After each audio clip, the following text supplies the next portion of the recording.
Olá, meus caros alunos, estudantes desenrolados, sejam bem-vindos a mais uma aula show de física. O meu desejo é que você possa aprender tudo dessa matéria sensacional.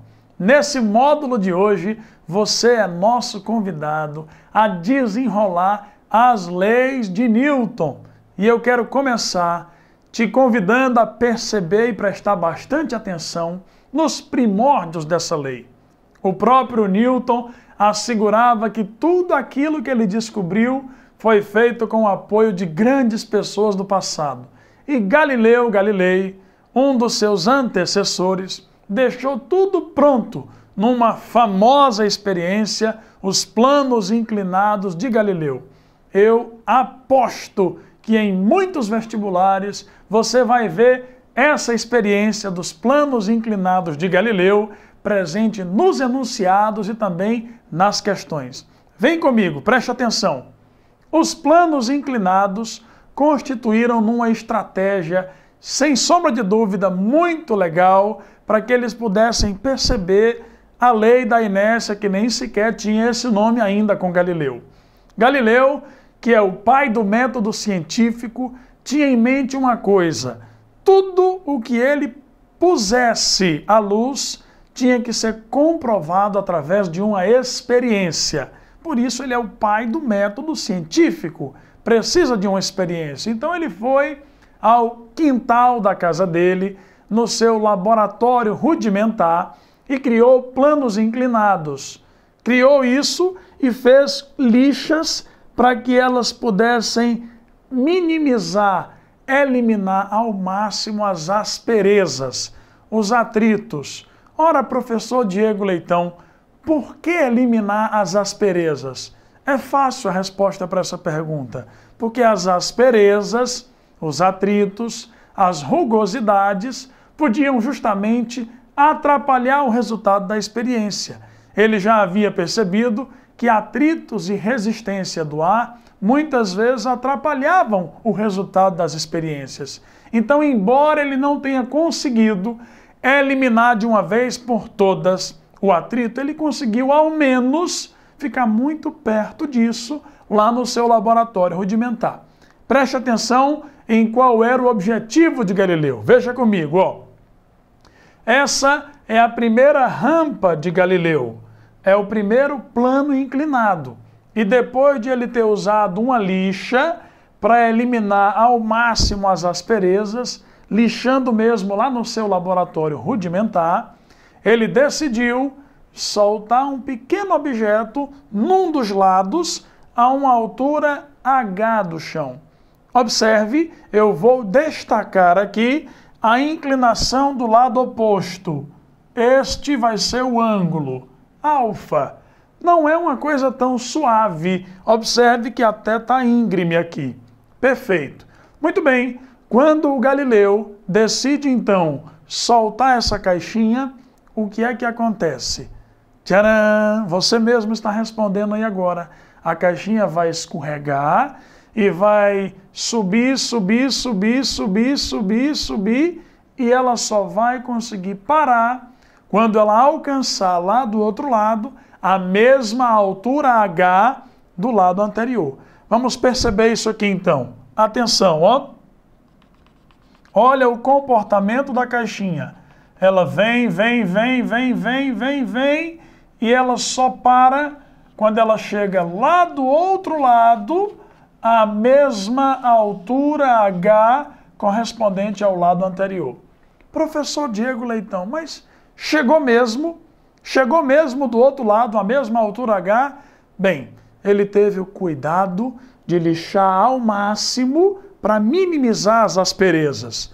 Eu creio que não tenha exatamente chegado lá na altura H, mas chegou tão próximo e ele pôde concluir: como eu não consegui eliminar totalmente as asperezas, isso é muito difícil de acontecer, até mesmo nos dias de hoje, eu pude idealizar o resultado. Esse é o nosso objetivo. Através dessa foto, você consegue perceber a primeira rampa. Vamos agora analisar juntos a evolução desse processo. Bom, então nessa sequência de 3 imagens que mostram o plano inclinado de Galileu, eu quero convidar você a apreciar comigo a segunda. Observe bem, aqui está a segunda imagem que retrata os planos inclinados. Qual a diferença, professor Diego Leitão, entre essa foto e a foto do quadro anterior? Dá para você observar quando você vê detalhadamente esse ângulo aqui, ó. Observe agora esse ângulo. Ele é maior ou menor do que o do quadro anterior? Dá para ver que ele é menor. E essa rampa, essa inclinação, é mais íngreme ou é mais suave? Professor Diego Leitão, dá para ver que é mais suave.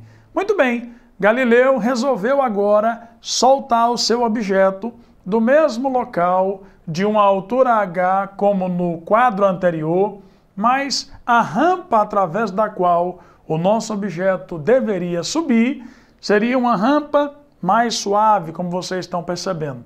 Lembrando que a tarefa de lixar bem para eliminar ou minimizar ao máximo as asperezas, as rugosidades, os atritos, sempre foi praticada por Galileu. Ao soltar essa caixa, até quando o nosso objeto se moveu, professor Diego Leitão? Ora, vamos perguntar a Galileu.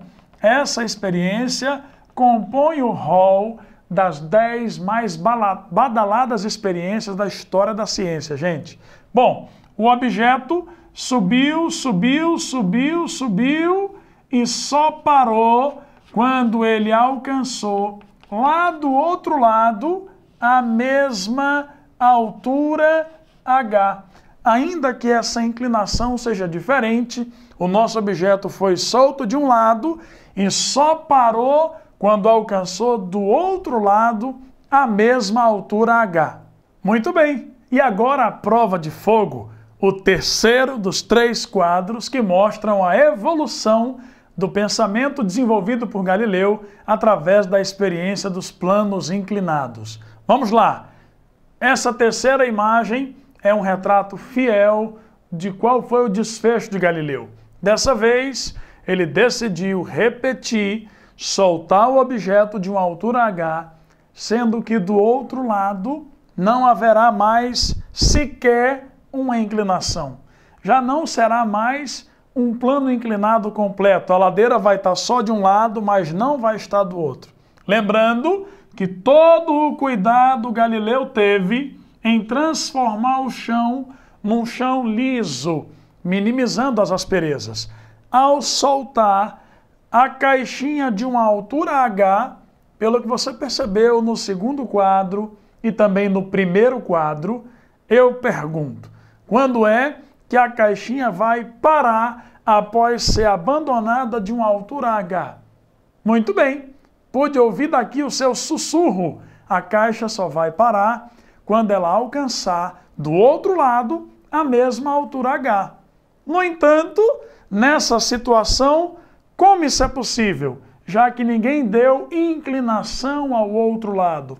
Ahá! Por isso, esse é o desfecho legal. Gente, quando a caixinha começar a se mover nesse chão liso, observe, ela vai estar em movimento retilíneo uniforme. Essa caixa vai se mover para a direita, mantendo um valor constante de velocidade, uma direção constante, sempre no mesmo sentido. Este é o famoso movimento retilíneo uniforme, que nós carinhosamente chamamos de MRU. Observe que não há sequer a mão de um operador, nenhum agente, nenhuma pessoa, nenhuma máquina, nenhuma corda, nenhum motor, não tem nada atuando nessa caixa e ainda assim ela prossegue em movimento retilíneo uniforme.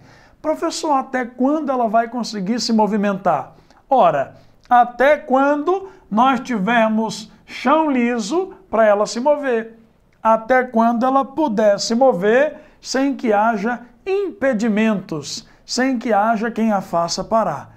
Pois através dessa experiência, Galileu conseguiu fazer cair por terra um errôneo pensamento de Aristóteles. Aristóteles dizia que somente através da ação de uma força, que na época era considerada por ele um agente qualquer, uma pessoa, um operador, um objeto podia se mover. Mas isso está errado, meu caro desenrolado aluno. Veja que aqui não tem ninguém promovendo esse movimento e ainda assim a caixa prossegue em movimento retilíneo uniforme.